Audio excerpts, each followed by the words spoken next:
Hi everyone, thank you so much for being here. And before giving an introduction, I wanted to ask you all to give a very, very warm welcome to Lina Ghotmeh.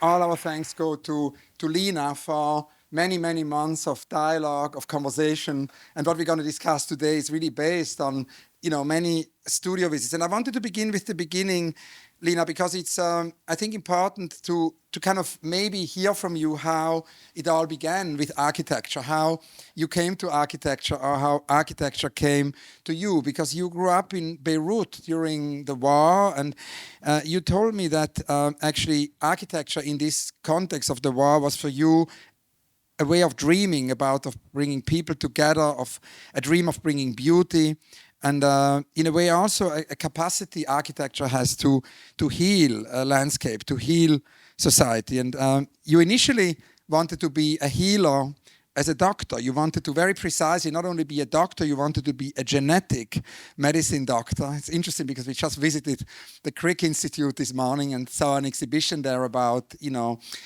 CRISPR and about genetics. So you wanted to initially go into genetics, but then came to architecture. How did it all begin?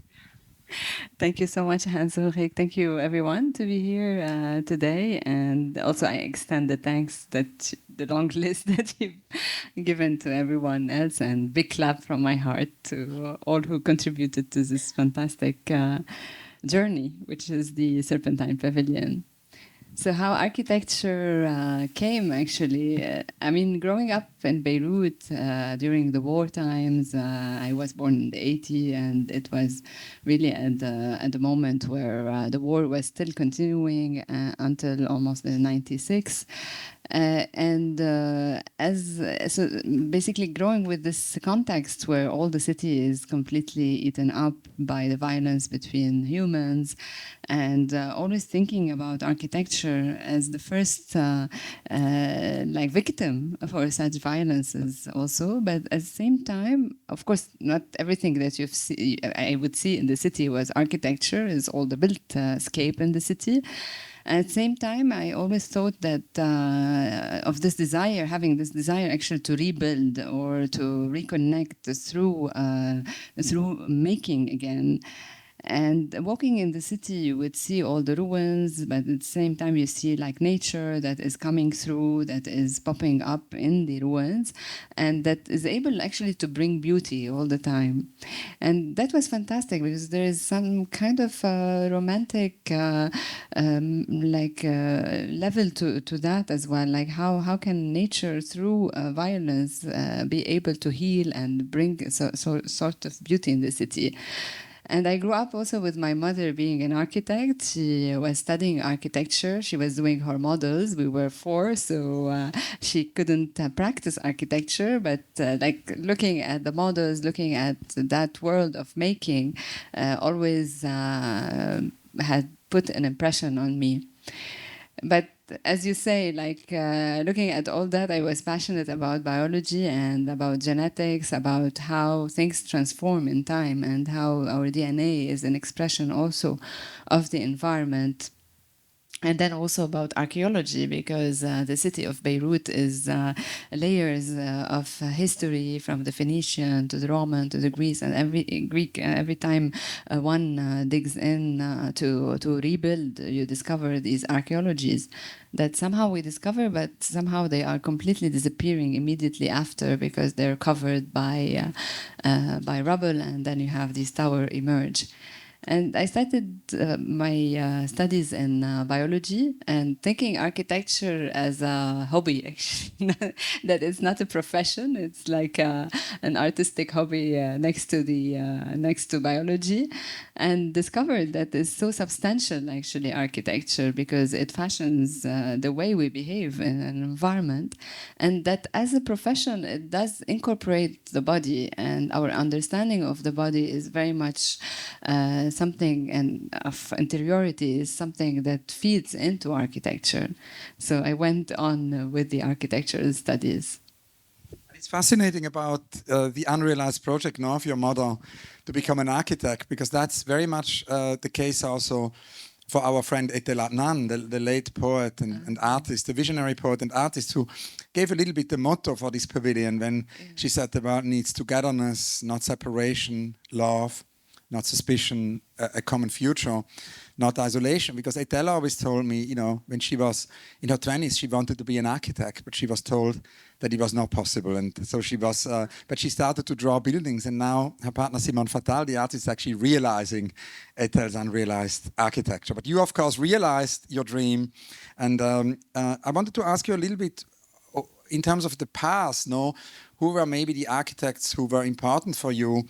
And I mean, Alexis Pauline Gams says that in our world now, in the 21st century, we have the opportunity as a species fully in touch with each other to unlearn and relearn our own patterns of thinking, no, and storytelling in a way that actually allows us to be in communion with our environment, as opposed to a dominating colonialist separation from the environment. It seems that that thought is, and that idea is very much there at the beginning, because when you wanted to be a doctor, you thought about the body's relationship to space, not to nature, to biology, politics, and you realized that actually architecture became a more complete profession for you, where you could do this in a way better. So I was kind of wondering, who are the architects who accompanied you on this path? And I don't mean it genealogically, because I think that's far too linear. You know, so it's not the question who influenced you or who inspired you, because that, you know, is too simplified. It's more the same Alexis Pauline Gams, whom I quoted, you know, wrote this book on Sylvia Wynter, and she says in this book, you know, that it's actually not about Sylvia Wynter being a great influence on her, but she thinks with Sylvia Wynter. So the question more is not so much whom were you inspired by, but who are the architects, past and present, whom you're working with when you work. When you're talking about the body, actually, it makes me also think about the question that as humans, we're composed mostly of microbes and microbiota. And I think about also an encounter with Beatrice Colomina and talking about how we are a continuity to our environment. And that thought actually transforms also our way of looking at the environment, that there is no dialectic between or no schism between us and the nature, but we are part of nature, and it does transform the way we construct and we build our inhabit environment. I think talking about architecture, one of the first sites that had influenced me is also going to the village in Lebanon and seeing stonemasons work with the stone and fashion that material, moving from natural, like sourcing natural materials, fashioning them with the hand, and then building them one by one, and looking at the space, how it kind of is built in a very vernacular way. I think about small vernacular houses built in earth and clay, like laying down in a village, that are really almost at the same level as the ground, where the roof was also a space of use as much as the facade, where you could dry fruits and things. So this kind of going back to the rudimentary approach to architecture as an expression of beauty, but also of necessity in a certain sense, and that is made with the resources of the place. With that, you can think about Hassan Fathi. And funnily enough, at the time where I was studying architecture, Hassan Fathi was considered not to be innovative enough. And looking at him today, like how innovative the work has been. So the question also of innovation is very much at stake when we look at such work. I think like also thinking about the relationship between architecture and nature, when you look at Gaudi's work and Art Nouveau, and look at Horta's work, Victor Horta, and this expression of nature and being inspired by the capacity of nature to give us a sense of detail, of interiority in spaces, is something that has been great influence in my work. And many of the contemporaries also work with this fineness, with this look at the memory of our construction, of the relationship with the history of places. Thank you. I wanted to ask you a bit more about Horta, because it's interesting that particularly also in relation to this pavilion, no, the connection to the Art Nouveau movement. And I have memories of going to Hertha's museum. Yeah. And of course, this whole connection between shapes and nature, which plays a big role in this pavilion, because we're basically sitting here and it's deeply connected. Of course, we're surrounded by the park, surrounded by the trees, and we can see here many leaves. And the pavilion really came from, was very inspired by you drawing leaves. So I wanted to ask you about that, because I think this Art Nouveau connection, the Hertha connection, is super interesting. Yeah, it's also the power of the hand, actually, to work in architecture and to give this micro scale and this crafted feeling to what we do, like looking at the scale of a leaf and looking at the structure of how the leaf is structured in a magnificent way with the main ribs, and then you have the secondary structures that allow the flexibility of a leaf, and that gives you a great learning into architecture and how to produce that, but brings us also closer to our environment, to our surrounding. And in the same way, when you go to, of course, on a completely different scale and scale of time as well, in Arta's museum, you look at every single detail, and micro scale is really thought about, and things are done in the detail, like the doorknob, and everything is custom, like with the shape of the door, and you have this humane scale also that is very much deployed in the space itself, and that talks also about interiority, about bringing you from the inhabitation into what is unseen, actually, through the material and the way things are crafted. And in the pavilion, we have this also relationship to the exterior, that you're drawn into the interior to experience the pavilion, and then to connect with your surrounding in a way that becomes kaleidoscopically part of the experience of this pavilion. And we're going to talk about that much more in the second part of the conversation, when we're going to go into detail about the pavilion. And it's always so wonderful, to sit in the pavilion with the architect and actually talk about the genesis of the structure. But before that, I wanted to ask you about the few buildings which led to the pavilion. And it's always, I think, fascinating, where does it start? No? And sometimes it's really difficult for a young architect to actually find the path to the first building and for the first realized work. And for you, this happened so early in your life. So I wanted to ask you to tell us maybe a little bit about this very early adventure. You were in your mid-20s and won this huge competition for a museum. It's almost similar, actually, to what happened to Richard Rogers. Richard Rogers, for many years, the late Richard Rogers was an advisor also to our, very important advisor to our pavilion scheme. And we spent so much time with him discussing about how the pavilion could evolve. And, Richard, of course, won the Pompidou Commission with Renzo Piano when he was super young. And in a similar way, this happened to you. Can you tell us about that and your very first building?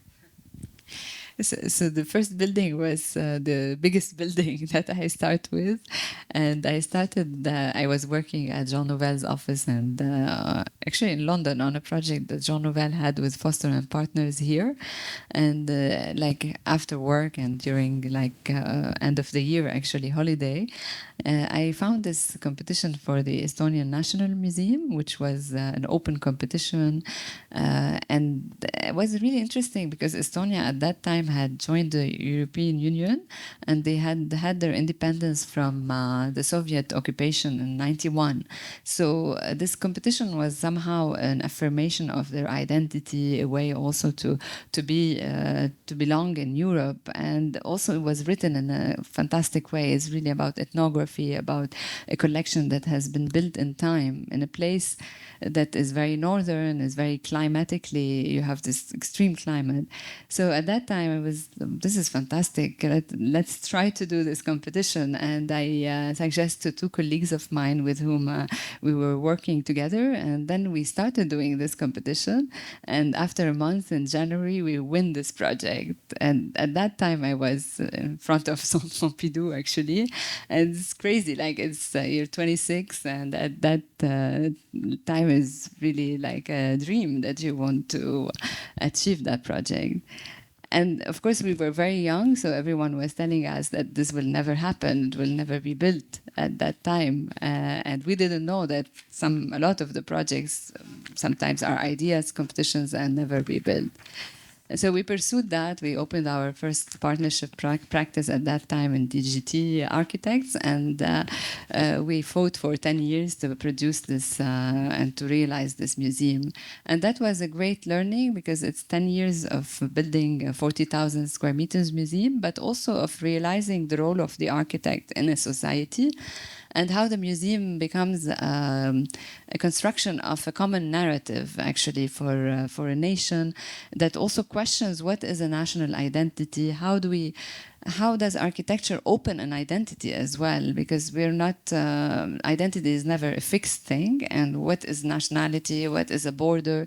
And can architecture actually allow for an open space where identity could be completely in constant manufacturing? And as it links to this existing airfield, the museum becomes an open one where the runway becomes a place for artists to perform and to constantly be in action, actually, in the construction of one's identity.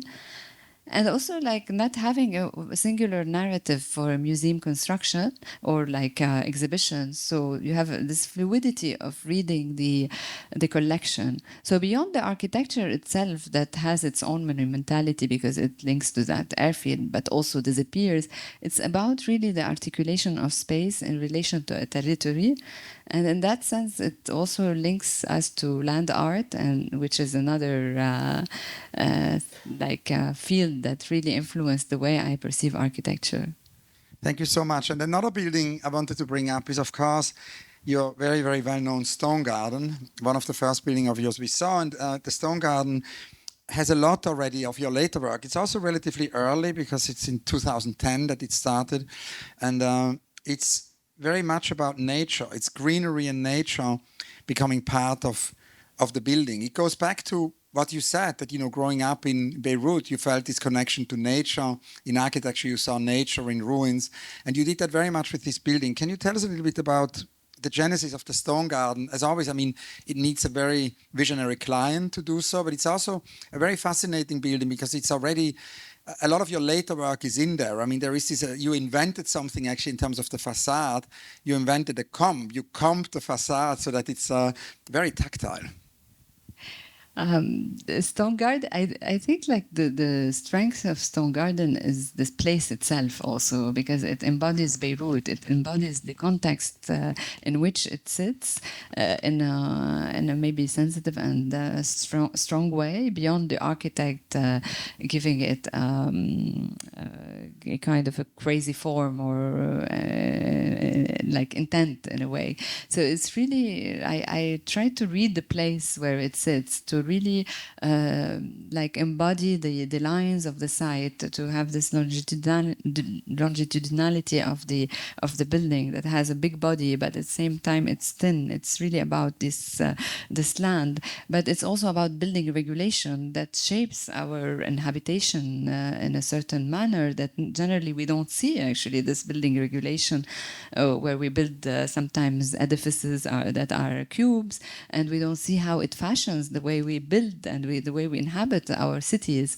And in that sense, the building really is sculpted by this building regulation, giving it this amorphic presence in the city. And then the opening is about the history of the city. It's about how Beirut has been hollowed by the war, but also a way of looking at vernacular architecture, because we are in a Mediterranean climate, and generally in such climates, you cannot build just in glass as we build in Dubai and anywhere. You have to really be sensitive about this, the thermal capacity of our buildings. So all the windows are measured, are about also creating a thermal inertia for the facade itself.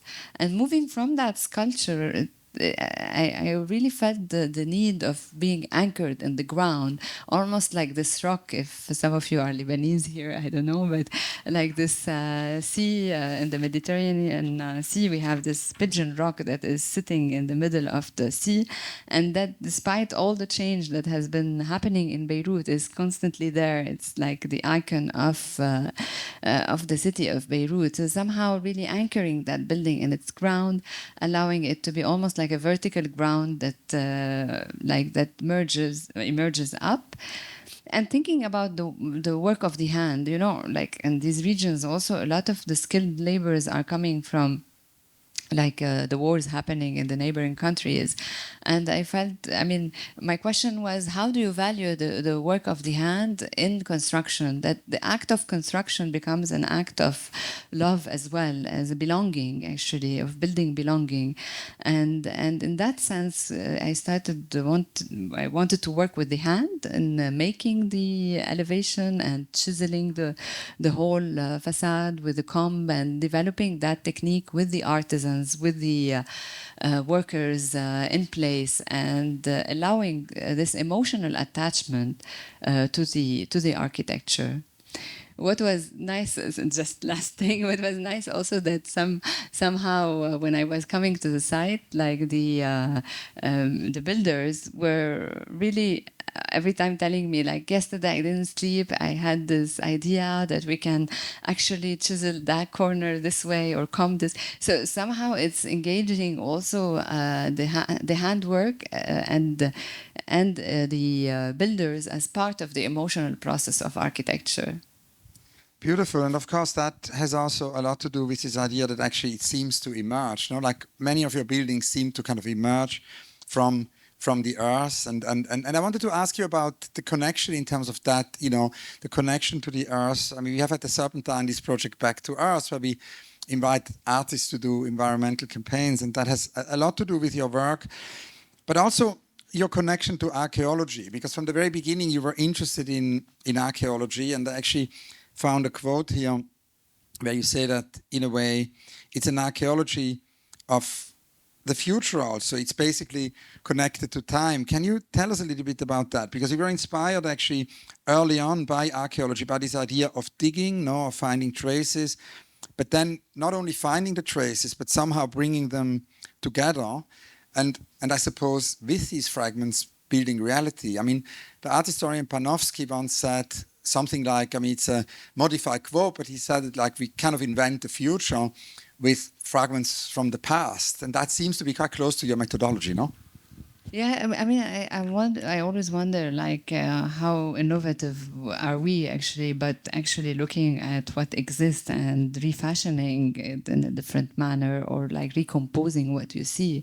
And looking at archaeology, I was always fascinated by archaeologists digging in a site and finding these traces that are always incomplete, where architecture completely disappears and becomes part of earth.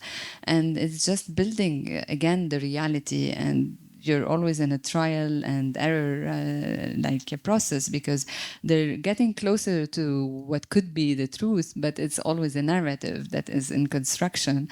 And every time one finds an object, it kind of builds up the narrative. And I thought that architecture can learn very much about from this process, looking at architecture process as looking at the traces of what exists, as a research process that allows the integration of exogenous element to it, rather than only coming from the architect's subject.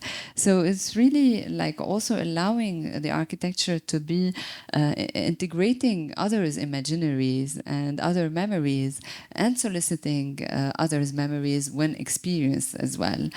And in that sense, it becomes a research process. So you're thinking about the history of a typology, you're looking at what could have been built here, what exists in place, and that is not only a theoretical process, but it's also a very material process, very physical process that links an architecture to its environment as well, to the resources of the place, to the materials that exist in a place. And of course, as every architecture is new, somehow, even when you're doing an renovation, you're bringing something new into this renovation. So it is an archaeology of the future. So it is bringing this past into a new figure of the future. I mean, phenomenology, we know that like Gaston Bachelard talked about that also in the Poetics of Space, of the link to the origin, and what solicits emotions in one's perception is also the link to an inner experience that is somehow hidden in a certain DNA of our past. So that brings us again to genetics and to your and beginnings, body. and to your beginnings. Yeah, wonderful. And in a way, it brings us also to the pavilion, because I think it's the moment now to talk more about the pavilion. And usually, when we invite an architect to design a pavilion, it's a process, and the architect thinks if they want to do it, and then they have first ideas.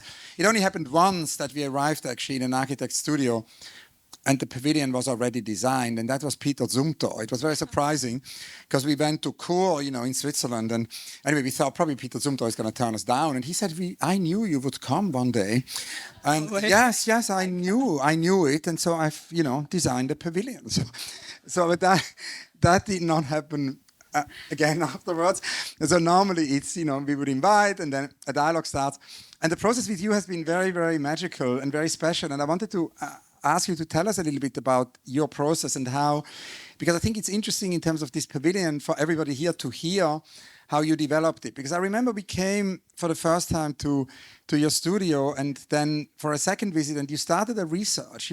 And it almost reminded me of, Gerhard Richter has the Atlas, and the Atlas is an extraordinary image fundus. It's a source material he uses for paintings, right? It's basically, he glues into this Atlas found images, but also photographs. He takes all kinds of materials related to the paintings. And I kind of saw you having a similar, methodology. It's the Lina Ghotmeh Atlas. There was this, and initially it was sort of digital. I thought it's just a file, it's a PDF. You showed us on the computer, but then I realized, looking around the studio, that actually you collage it on the wall, you pin it on the wall.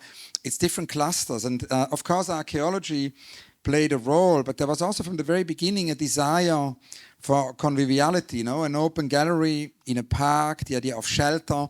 I remember I saw images of Stonehenge, which was interesting, which is of course the sort of first pavilion we could think of, which has this openness. I remember this collage. Can you tell us a little bit about that methodology, but also the different kind of clusters in the collage?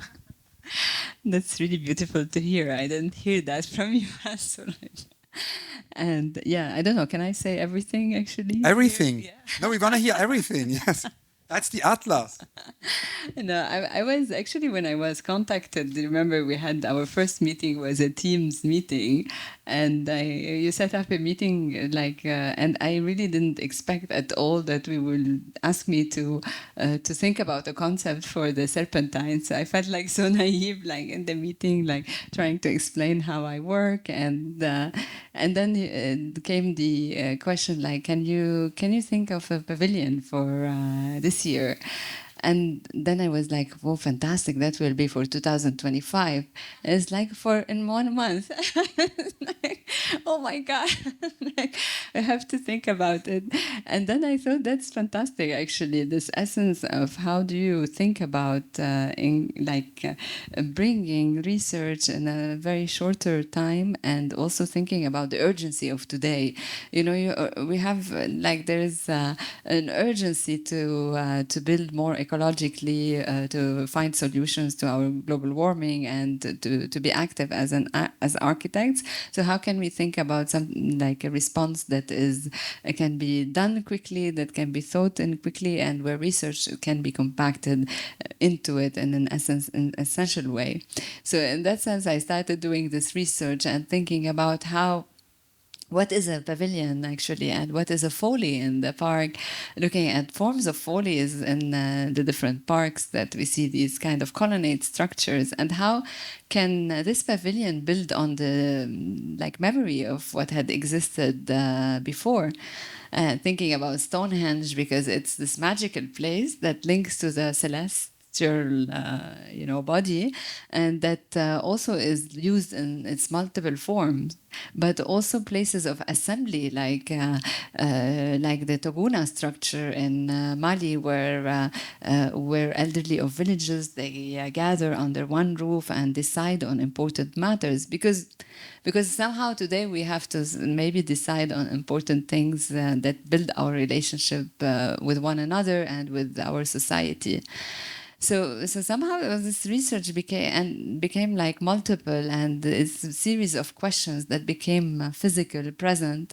And it's important that these become visible, that it's not only a thought that is only present in the computer body, but they become bodies actually in space, and they are pinned on a wall, and they exist with all the material research in my atelier, because then our subconscious work even more strongly than our conscious, and builds the connection between the various narratives, but also the physicality of what we want to create to lead into the pavilion. Now, also a book played a role, and we talked about that before, but I thought it would be interesting here in the pavilion to hear you talk about that, because there was this book, Voyages of Discovery, 3 Centuries of Natural History Exploration by Dr. Tony Rice. And we're sitting here under the roof, and I think it's great to hear a little bit more how actually this palm tree drawing in the book really inspired this entire pavilion, because you said that in a way you drew it and then these elements are spanning out like a fan. It's kind of like these beams, it's like a leaf, no? Yeah, this is a beautiful book because it's like a voyage or a trip through different forms of natural history elements, from animal drawings to leaf structures. And in that you can see in scanned format, and this is something Natalia is spending time doing, scanning Earth actually after the pavilion, is you can see really the forms of trees, of leaves of trees. You see like the structure of a palm tree and palm leaf. And I thought that it's really interesting sitting in a garden, in a Kensington garden. How can we react to the surrounding and maybe make one aware of this micro scale that exists within our surrounding, within the trees? And somehow the emerging this pavilion with wood, thinking about even the structure of the roof being inspired by the structure of the leaf. So you have this kind of main ribs, and then the secondary ones that are bracing the whole and that allow the whole structure to float and to have this expression of lightness as well. And it of course also relates to drawing, no? Because some years ago, maybe 15 years ago, I was in the apartment of Umberto Eco in Milan, and he said like he's really concerned that handwriting and doodling and sketching disappears, and that led to me kind of devoting my Instagram to a daily celebration of handwriting, and doodling. And it's interesting that in a way, it doesn't seem to disappear. Ian Chang, when we worked with Ian here on an AI project, said that for his animations, he actually hand draws them. It's much faster than if he would ever do it with the computer. And I had the feeling that in your practice, the idea of drawing, sketching, working also with watercolors is really essential. It's at the origin. Can you talk a little bit about this? Because I talked to Doshi, the visionary Indian architect who won the Pritzker Prize the year before last, and Doshi said that it really has to do with a almost meditative dimension. There is a meditative dimension in drawing and sketching, where basically, the architecture is born, and that seems to be the case for you too, no? It's totally very meditative. There is a healing process in drawing as well. There's both an interior and external process where it's very subjective, but it's very much linked to what you see on the page, on what you're drawing and what exists on the page before you draw, actually. And in a way, the pavilion is also about looking at the site, looking at what exists, and circling the trees and starting to draw like circles around these, and then emerging the shape of the pavilion from the traces of the existing. And that process wouldn't have been possible if you move immediately to a computer drawing, because you have very specific shapes that start to emerge, or you just rationalize immediately the way you produce architecture. And this kind of scribbling, and also thinking about tracing, the trace, and like Johanni Palasma also talks about the relationship with the body, and the embodying actually what you're drawing, giving the sensitivity, the haptic quality to what we produce is produced through the hand, also through this relationship to the unconscious, subconscious, and to the matter actually that is produced. And watercolors play the same role, because there's this moment of where the water or the ink is dropped on the page, and the texture of the page that plays also an important role in the emergence of the feeling actually of what is drawn. And it's very physical, because if watercolor also is a dissipation of the gravity of the ink on a white page. So it's kind of a dilution, this gradation of space, nuance that starts to be produced. And maybe that is expressed in the porosity of this pavilion in a certain way. So you have, it's not a wall around us, it's really creating a porosity to the outside. So you have this internal, more protected place, but the gallery place that is linked to the outside and somehow allows the flow. Very much what Lina Ghotmeh said, no, the insides on the outsides. And of course there is food. And I remember from the very beginning on this atlas, on your studio wall, there were a lot of references to table, and we are all here, of course, experiencing for the first time actually in a public talk, this table. There are going to be many different other gatherings here.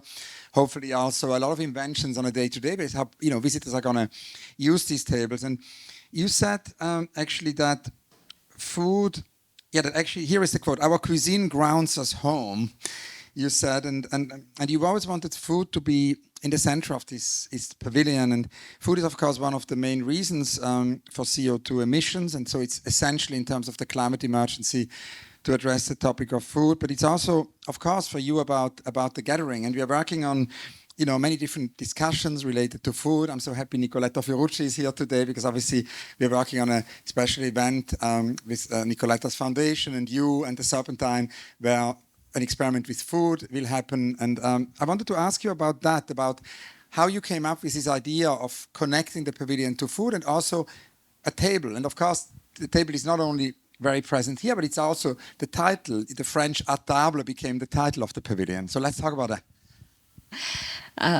When I was thinking about our times, how the pavilion can express that, and what links us actually to Earth. And one of the first things that links us to Earth is food, is that actually Earth is our source of sustenance. And that's magical. It's very straightforward, but it's quite very magical that actually we need the Earth to survive. And if we eat in a much more sustainable manner, we're really also embodying a much more ecological relationship.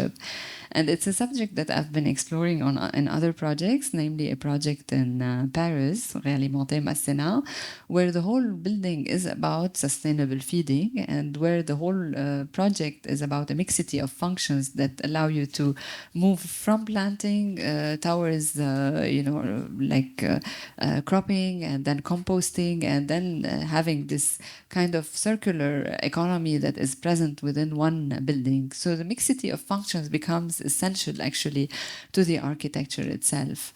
And moving from there, I wanted also to think about a table as a way of bringing us as children again, where we are together as one family, waiting to eat, but there is no food today yet. And then we also start our relationships to one another, really think about this moment of assembly, of a meeting point, of thinking, and of rebuilding a relationship that could be more sustainable in a way. And Beatrice Colomina, the scholar, wrote actually a text for the forthcoming catalogue, which is very much about this idea of sharing food and ideas at the table, which is, of course, one can say a form of intimacy. And Colomina writes that this intimacy allows multiple others in. To quote her, this deep exchange sustains life and produces new life, new ideas, new formations, new organisms. You are what you eat, but you're also who you eat with. In fact, you are who you eat and eats you in return. Every table, she writes, is a kind of laboratory, and that's also fascinating. We consider the table here in the pavilion to be a laboratory. That means, tabletop experiments can happen here of all sorts. So every table is a kind of laboratory where different pieces of different life forms merge together. Thoughts and identities are made of this mixing and don't belong to any one entity, human or not. Now, another connection is, of course, the connection to a kind of a carousel. You mentioned that before, a kind of a carousel aspect it has, and you linked that to Edward Muybridge. Can you explain that to us? Yeah, I mean, in many parks you see, of course, the carousel is this playful structure. It's about also movement. It's instilling movement that we see everywhere, that we're actually part of a constant movement on our planet, but also through the natural resources around us. So this constant flux is somehow present in the conception of the pavilion, but it's also present by repetition, by this fractality of the repetition of the same element that produces the whole, the presence of the 9 segments actually that are repeating. The fact also that we are invited to run around, to have this hide and seek movement also with the kids, and to be brought back to almost our instinctive childlike presence in a place. So I hope we will see a lot of animals and children running all around the pavilion. And this chronophotography that we can see with Edward Muybridge's work, that also inspired my latest project in Normandy for the Hermes project, yeah, with the arches and the movement of the horses that recreate the gallops actually of the arches, all made by brick. I have some notes here about this Hermes project. I haven't seen it yet in person because it just opened, but maybe you can tell us a bit more about that, because it's actually a workshop as far as I understand. And what is particularly impressive also about it is that it actually is the first industrial building in France to earn the French E4C2 label. And that's a label which assesses 2 things. It's basically the criteria of energy and the criteria of carbon. And so E4 is basically the highest level one can achieve. So it's a positive energy building. Can you tell us how you achieved that? It's a positive building. Yeah. It's about building a structure that is able to be passive in its energy, so it doesn't rely on fossil fuel energies, but not only be passive, but is able to produce energy, more energy than it's needed to distribute to the grid actually, and to distribute to its surrounding. And the C aspect is about low carbon construction, and the combination is about it's a process of thinking where this like a manufacturer, and it's a manufactured building, generally needs a lot of energy to be sustained, and to arrive to such a ecological construction you have to think first about bioclimatic construction, so a building that really responds to its environment, where it's nicely ventilated, that it takes advantage of the northern light, that you don't need to turn on the lights all the time, that it's like here, for example, you have this ventilation that it's hot outside, but you have ventilation breeze that is coming in, and the hot air is going up from the central it's really basic things that probably we lost in today's architecture, and by that you arrive to an architecture that doesn't need a lot of energy to sustain it already. And then from this you start to think about local resources and building with the resources of the place. And in that case, the earth was very clay-like, and the brick was very much present in the region. So we worked with a local artisan producing 500,000 bricks and building again with bricks, which we haven't, it hasn't been done recently. This was really dedicated for renovation. So like working again with the handwork and masonry in this construction. So everything started to become calculated. So you can kind of unbreak the building into different pieces like a skeleton, and then calculate every single material that you are using and its carbon footprint, and then think of clean energies to use. And in this case was geothermal energy, etc. And I think it's about really bringing together architecture, beauty, and also technology and techniques. So it's a body. It becomes really about also all the systems that allows it to sustain itself. Thank you. So 500,000 bricks, actually more than 500,000 bricks were used. And it's also interesting that they were very much, produced locally, a few miles from Louviers. So that idea actually to kind of produce materials locally is of course also super important in relation to the sustainability of a building. Now, what I thought is interesting is that what you just described resonates deeply what we can see right now at the Venice Architecture Biennale. For those of you who haven't been there, it's a really super relevant exhibition. It's an exhibition which really focuses on architecture in Africa, and particularly through the Golden Lion for Lifetime Achievement, Demas Nwoko, who of course works a lot in Nigeria on locally produced materials. He's got entire, basically facilities to produce materials locally where the buildings are born, and it, of course, uses very sustainable materials, and very much discussed also what you just described, that we can actually have buildings without air conditioning. And he says that in a tradition of African architecture, there's a long tradition, and you, of course, were inspired particularly by the Togunas in Mali. So I wanted to ask you to tell us a little bit about that, because it has a lot to do with this pavilion also.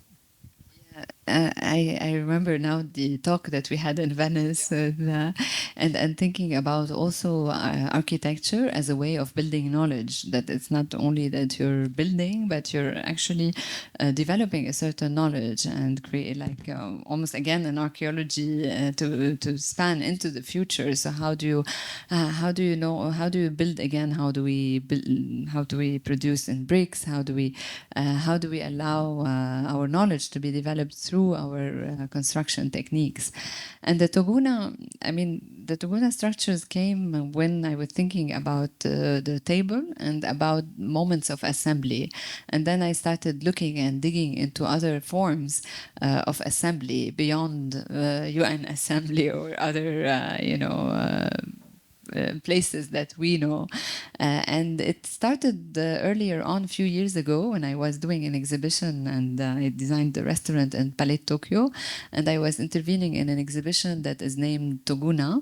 And it was a whole space that was transformed into a series of installations that allow the Toguna performance to happen, like an assembly of people that debate on current issues and reach an agreement with that. And when we look at these structures that were built in Mali by the Dogon people, you can see these very present roofs with the colonnade structure where the elderly would meet, and they are invited to reach decisions on conflicts while staying seated, because if they stand up, they will hit their heads. So I was fascinated by this idea that actually to reach decision, the body has to stay seated, and you have to stay in a non-violent posture.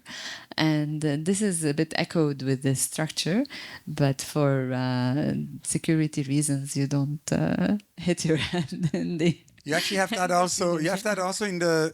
I grew up in Switzerland. You have that also in the mountain architecture. Yes. If you like in the Engadine, in the Engadine, well, houses are very, very low for the same reason. Yeah, it's also a question of respect. I mean, in Japan also you bow your head before entering into more respected places, and it's also the posture of the body that changes your approach also to one another, and how do we relate? So it's really fantastic. fantastic to see how much architecture and space can affect our behavior. Now I have a few last questions, maybe to come back to the pavilion, because I had two more questions about the pavilion. I think one thing which would be really interesting also is to hear from you a little bit about the materials, because of course that has a lot to do also with sustainability, but also it's not only which materials you use. I remember also you told us at the very beginning that you want to use the least amount of materials possible. Let's talk about this. Yeah, I mean, I don't know how much you can allow large gestures to happen today, in today's worries. And I think it's important to think about how can we do the most with the minimal resources that we have. So if we're using timber, because timber is a low carbon material and is also lightweight, that allows a little structure for this pavilion, then maybe we can use timber in multiple forms to create this delightful space through one material. And in that sense, it's really a kind of symphony of the same material. So with the glue lamp that you can see here, with the beams that are spanning, that actually where the two columns become necessary to create this spanning, the detailing also of this pavilion that allows us to more relate to an interiority or intimacy with the fixing and with the making actually, and the handwork.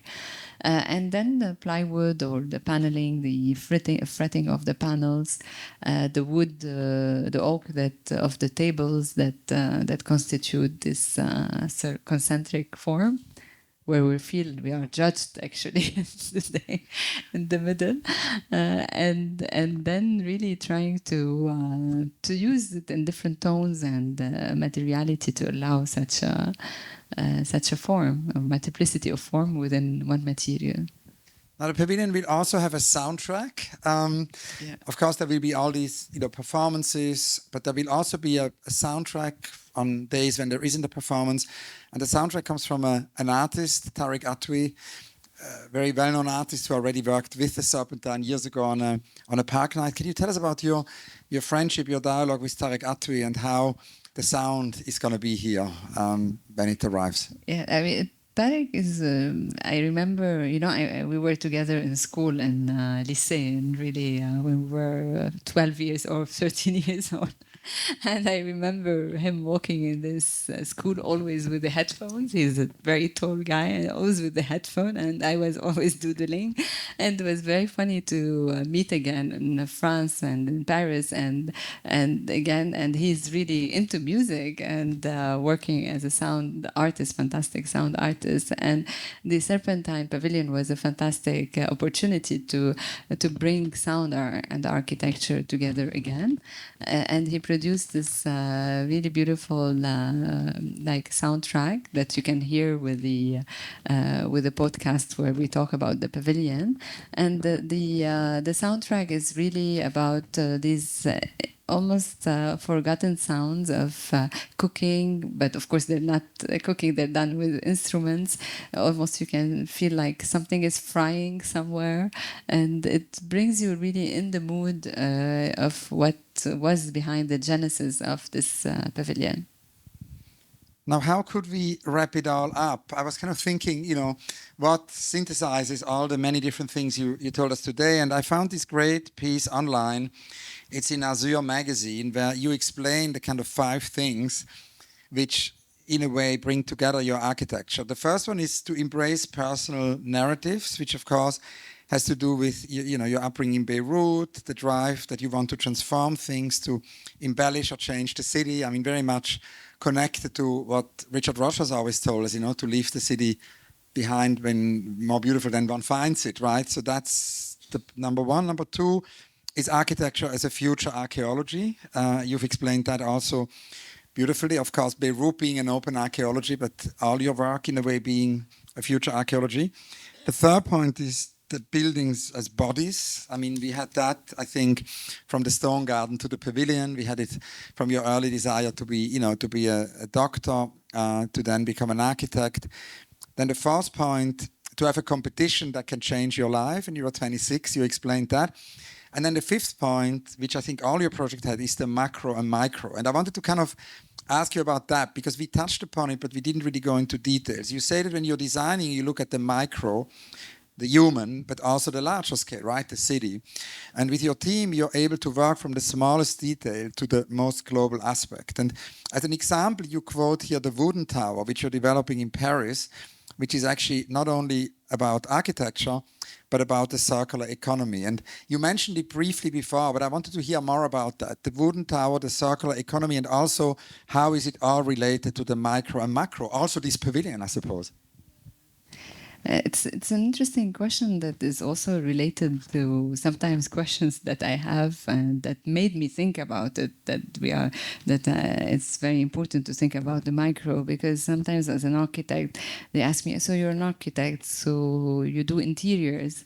And I find this question very strange. Like, what is actually the blur or the line between the scales of thing, and why would we do objects and then suddenly something else happens inside? I don't see ourselves as architects, as builders of containers, and everything starts from the interior, actually, from our bodies, from how do we behave and what makes us behave as we are, and this relationship with the intimate and the interiority. And this is how the pavilion is behaving. Actually, it draws you in, and then you're dwelling before you just experience any presence of it in relation to the exterior, and you experience the relation to the exterior from the interior of the pavilion and from the detail of the furniture, of what you touch, the detail of the furniture itself.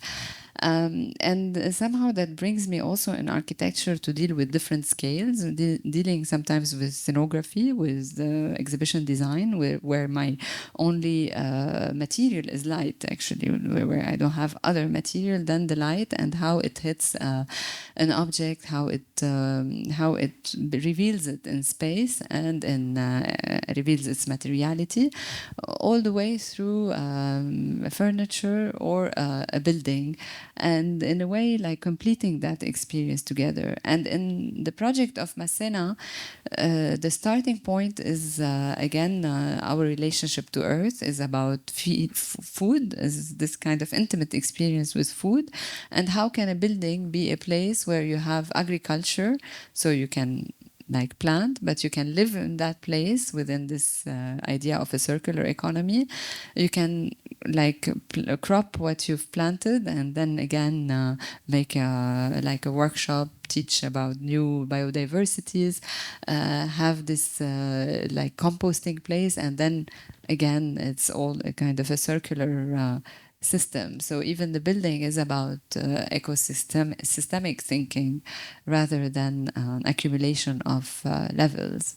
The connection to agriculture is really fascinating because we can see that also in visual arts. You know, a lot of artists are interested right now in going beyond the event culture, you know, of exhibitions and do more long durational projects. We can see artists who want to do gardens. I mean, we have here in Kensington Garden the project by Alexandra Daisy Ginsberg, which is a pollinator garden. For those of you who haven't visited it, you can see it anytime. It's a long durational project where Alexandra Daisy Ginsberg developed a garden, not from a human perspective, but from a pollinator perspective. So these are plants, and it's an AI-assisted project. So a collaboration of the artist with AI to actually find plants for the pollinators. And, you know, that's a project which goes beyond the framework of an exhibition. We also have more and more artists who are into notions of farming. You know, we're working on a project at the Serpentine with Inka Shonibare for next spring. And Inka Shonibare, you know, has not only a studio and an art practice, but also now a farm and an artist residency in Nigeria. Ottobong Nekanga is working on similar ideas. And of course, Gianfranco Baruchello outside Rome since the 60s, 70s has been working on this Società Agricola. So this connection with architecture and farming, I think, is a great point to end. I have actually two very brief, very last questions, which I always ask.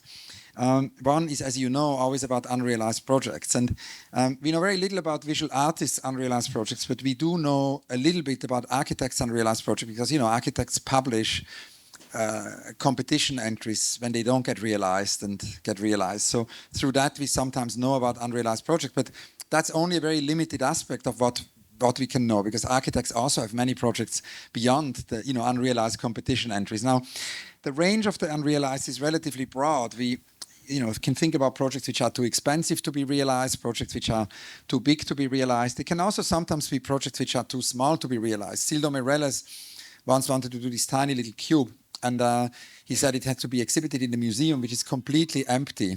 So it took him 30, 40 years to convince a museum to exhibit this little cube and make the rest of the museum empty. So that project was too small to be realized. Then you have projects which are impossible to be realized. You have utopic projects, you have dreams. Then, of course, there is also censorship. Sometimes there is censored projects. And Doris Lessing, who was part of our marathon here on this very same spot in 2006, the first Serpentine Marathon, Doris Lessing told us, there are the projects which we want to do but don't dare to do. These are kind of like, I, for example, always wanted to write a novel, but I think it's going to be very embarrassing, so that's kind of self-censorship, right? I've never written that novel. So within that range of the unbuilt, I wanted to ask you to tell us about 1 or 2 or 3 of your favorite unrealized projects. It's a difficult question, but now when you were talking, I was thinking what would be my unrealized or project that I wish to do. I think also a frustrated artist in a way, like you see, I'm drawing, and I would love to have this large space to produce like an architecture that really blurs the limit between art and architecture, like Stone Garden actually, that was sculpted by hand.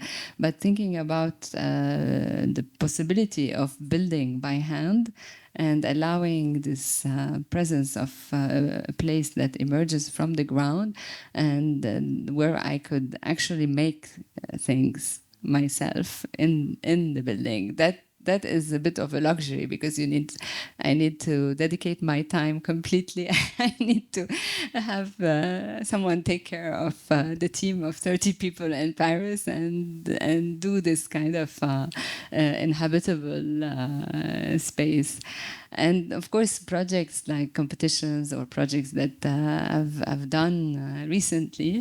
There are 2 projects that I love in Lebanon. One is a small archive museum that I designed as a kind of a new typology of museums, where the artwork becomes interactive with the people and visitors, and the visitors are really changing the collection as they are moving in this space and creating their own narrative. Unfortunately, at the moment, with the economic crisis in Lebanon, it's stopped. And another is like a rural hotel in the winery, where this building is also an expression of this vineyard that has been developed by a resilient man who was really very attached to the land and had transformed the whole territory into an amazing vineyards. Again, this is stopped with the economy. So these hold a certain frustration in my heart that they are unrealized. Although every time we do a project, they are actually knowledge, and they build up from one another to a certain realized project. And hopefully they will be realized in the future. Now I have a very last question, which is, I see that some young architects are here, and of course we always have also many architecture students, following our programs online. Rainer Maria Rilke wrote this beautiful little book, which is an advice to a young poet. So I wanted to ask you, in 2023, what would be your advice to a young architect, to an architecture student? I had this in French, actually. I said it once someone asked me this question. And I think un pas par terre et un pas dans l'air is really one foot in the ground and 1 foot up the ground. The ground, because it's grounding you, and the environment is grounding you where you are. It means that you're present. And up, because you're dreaming, and you have to keep experimenting in a way. That could not be a more wonderful conclusion. Lina is here, and we can have questions, afterwards in a more informal setting of conviviality here in the pavilion. Should you want to ask Lina questions? Thank you all so much for being here, and a big round of applause for Lina Ghotmeh. Thank you so much.